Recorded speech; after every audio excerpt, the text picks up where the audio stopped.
मतलब जिन लोगों के ऊपर मुकदमा है हाँ। वो लोग भी पासपोर्ट बनवा सकते हैं। हाँ। आप ऐसा कह रहे हैं? जी हाँ, बिल्कुल। फिर से एक्सप्लेन कर दीजिए। मैं ये कहना चाहता हूँ कि इसमें इट डिपेंड्स ऑन दी जो पूरा जो एडजुडिकेट करके केस को वो जज करेगा, जो ऑर्डर पास करेगा, मतलब जिस कोर्ट में भी उनका मुकदमा है, हाँ, वो कोर्ट या फिर हाई कोर्ट, इन दोनों को वो कर सकते हैं। जिस कोर्ट में मुकदमा है वो भी कर सकता है और हाई कोर्ट कर सकता है। मतलब 570 नोटिफिकेशन के तहत उसमें क्या रहता है कि केस की नौयत देखी जाती है। मिसाल के तौर पर जज ये कंसीडर करते हैं कि केस इस नौयत का नहीं है, कोई व्यक्ति यहाँ का जो प्रोसीडिंग्स है उसको उससे छोड़ करके विदेश भाग सकता है।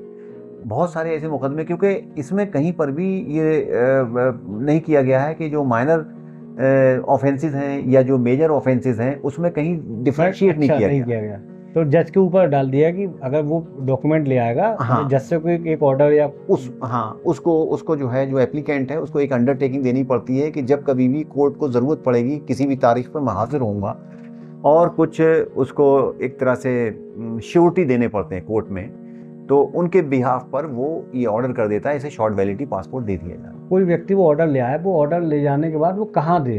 क्योंकि ऑनलाइन जो फॉर्म नहीं अच्छा, मतलब उसने ऑनलाइन पहले फॉर्म भरा, ऑनलाइन उसमें वो डिक्लेयर कर दे कि मुझ पे मुकदमा है। हाँ, फार्म भरा और आरपीओ जो है उसको एक नोटिस भेजेगा कि आपके खिलाफ ये मुकदमा है, आपको पासपोर्ट नहीं दिया जा सकता। तो जो कॉज ऑफ एक्शन है वो तब जब एराइज होगा ना, जब उसके लिए वो लेटर भी जरूरी है।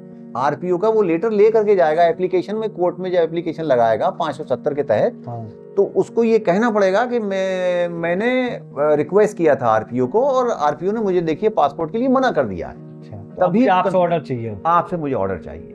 अगर बहुत सारे लोग पहले ही कोर्ट चले जाते हैं तो कोर्ट ये कहता है कि पहले आप आरपीओ के पास जाइए, तो पहले वो मना तो करे। अच्छा, उनसे रिक्वेस्ट करे। यस। और आपके पास अधिकार कोई है ही नहीं। हाँ हाँ। या आप भी कंसीडर कर सकते हैं कि इनका छोटा केस है, इनका बड़ा केस है, आप कंसीडर कर सकते हैं क्या? आरपीओ? हाँ, मतलब आरपीओ नहीं, आप मींस मतलब आरपीओ सही। हाँ ना, आरपीओ कंसीडर नहीं कर सकता है, मतलब आरपीओ सीधा रिजेक्ट मारेगा उसका। तो मतलब सिर्फ और सिर्फ ये है कि ही टोटली डिपेंड्स ऑन दी जो है report of the police verification. अच्छा, जैसी पुलिस वेरिफिकेशन आई उसमें उनका आया वहीं पर मुकदमा है, हाँ। आपने कैंसिल किया, वो कॉपी लेके वो कोर्ट में जाएगा, 570 का नोटिफिकेशन लेके आएगा और फिर सीधे आरपीओ ऑफिस पहुंचेगा। पीएसके से कोई मतलब नहीं।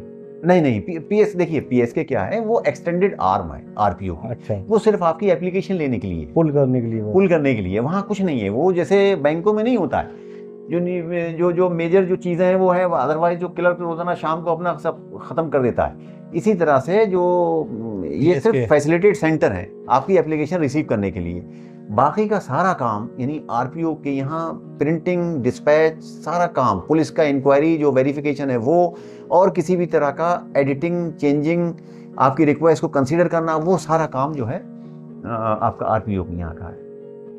तो आपने इस चीज़ को बहुत बड़ी बता दी कि जिन लोगों के ऊपर भी मुकदमा है वो अब जी अपना पासपोर्ट हासिल कर सकते हैं। हाँ। लेकिन एप्लीकेशन सबमिट करते समय उन्हें कहाँ टिक करना है कि उन पर केस है या नहीं, किस जगह टिक करना है? देखिए, वो टिक करें या ना करें वो तो पुलिस की इंक्वायरी में पकड़ में आ जाए। अरे उस समय ऐसा तो नहीं कि आप लोग कहें कि आपने ये चीज छुपाई थी? हाँ, ये पासपोर्ट एक्ट भी तो कहता है ना, आपने कोई जानकारी छुपाई, हाँ, वो जानकारी आप पे कार्रवाई होगी। नहीं, मैं उन केसों में कह रहा हूँ, जैसे मान लिया जाए वो ये कहे कि ये 20 साल पुराना मेरे ऊपर केस था, मुझे मालूम नहीं था, उस केस में जो है वो पुलिस वो करेगी। तो ऐसा वो नहीं है कि उसके खिलाफ कोई ऐसी कार्रवाई की जाएगी। कभी कभी ऐसा होता है कि हमको पता ही नहीं हमारे ऊपर मुकदमा लिख गया है, होता है पॉलिटिकल या कुछ, कि मैंने कोई इंटरनेट पर कोई चीज़ डाली, किसी जिले में या किसी स्टेट में किसी ने मुझ पर मान लो मुकदमा लिखा दिया, और मैं पासपोर्ट बनवाने गया, मैंने डाला, फिर मालूम पड़ा कि आया कि पुलिस वेरिफिकेशन में इन पर मुकदमा है, और मुझे अभी भी जानकारी नहीं है, तो मैं किस कोर्ट में मैं कैसे जाऊंगा?